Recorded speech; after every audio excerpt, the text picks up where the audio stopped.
విజయవాడలో గాంధీ హిల్స్ అని మేము వెళ్ళి అక్కడ మొక్కలు నాటుదామని తవ్వుతుంటే,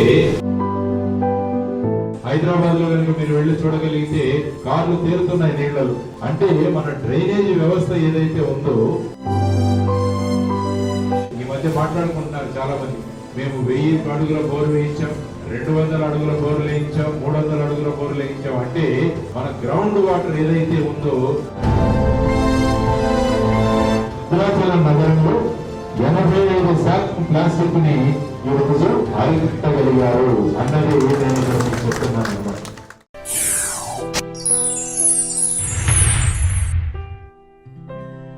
ప్లాస్టిక్ అనే మహాభూతం. ఇప్పుడు ఎక్కడైనా చూడండి, మన విజయవాడలో గాంధీ హిల్స్ అని మేము వెళ్ళి అక్కడ మొక్కలు నాటుదామని తవ్వుతుంటే, ఆ హిల్ మీద మొత్తం ఒక ప్లాస్టిక్ పరుచుకొని ఉందన్నమాట. మనం ఏమనుకుంటామని, మనం ప్లాస్టిక్ ఉపయోగిస్తున్నాం, మనం బయట పడేస్తున్నాం. దాని వల్ల ఏమవుతుందంటే, ఈ ప్లాస్టిక్ అంతా ఒక పొరలాగా ఏర్పడిపోయి ఈ వచ్చే నీళ్లు ఏవైతే ఉందో వర్షంలో, అది భూజలాలు ఇంకడం లేదు, పైనే వెళ్ళిపోతూ మనకు వరదలు వస్తున్నాయి. ఈరోజు చూడండి, ఏ నగరంలోకి వెళ్ళినా కూడా కొద్దిగా వర్షం పడినా కూడా వెంటనే మనకు వరదలు వస్తాయి. హైదరాబాద్ లో కనుక మీరు వెళ్ళి చూడగలిగితే కార్లు తేలుతున్నాయి నీళ్లలో.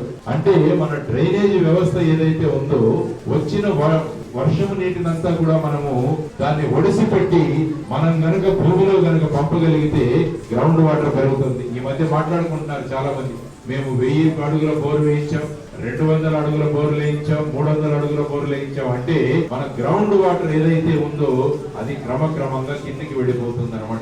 మన ప్లాస్టిక్ వల్ల ఈ ప్రభావం మనం పడుతుంది. కాబట్టి వీటన్నిటి గురించి ఒక వ్యక్తిగా ఆలోచించడం చాలా ముఖ్యం. శ్రీకాకుళం నగరంలో 85% ప్లాస్టిక్ ని ఈరోజు అరికట్టగలిగారు అన్నది నేను చెప్తున్నాను అనమాట.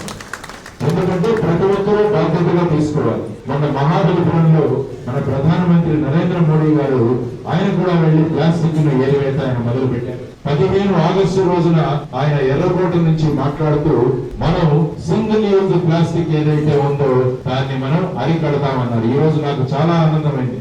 ఈ రోజు మీరు నీళ్లు వాటర్ బాటిల్స్ పెట్టలేదు, ఇక్కడ ప్లాస్టిక్ బాటిల్స్ పెట్టలేదు. మీరు ఈ విధంగా రాగి గ్లాసులతో ఈ విధంగా పెట్టడం ఒక ఉదాహరణ. మనం ఆచరించి కనుక చెప్పగలిగితే దాని ప్రభావం బ్రహ్మాండంగా ఉంటుంది అనమాట. చెప్పేసి మనం ఆచరించకపోకుంటే దాని ప్రభావం పడదు. నేను సత్యనారాయణ గారిని ఇక్కడ అభినందిస్తున్నాను. ఎందుకంటే అంత మైన్యూట్ డీటెయిల్స్ లో కూడా ఆయన వెళ్ళగలిగారు అనమాట. ఎందుకంటే ఈ రోజు పర్యావరణం గురించి మాట్లాడుతున్నప్పుడు, ప్లాస్టిక్ అరికట్టలని మాట్లాడుతున్నప్పుడు మనమే ఇక్కడ ప్లాస్టిక్ పెడితే ఏ విధంగా ఉంటుందని చిత్తం ఆయన చూపించారు. ఈ వీడియో మీకు నచ్చినట్లయితే లైక్ చేయండి, కామెంట్ చేయండి, షేర్ చేయండి. మరిన్ని ఆసక్తికర కథనాల కోసం ఇగ్నైటింగ్ మైండ్స్ ఛానల్ ని సబ్స్క్రైబ్ చేసి బెల్ బటన్ నొక్కండి.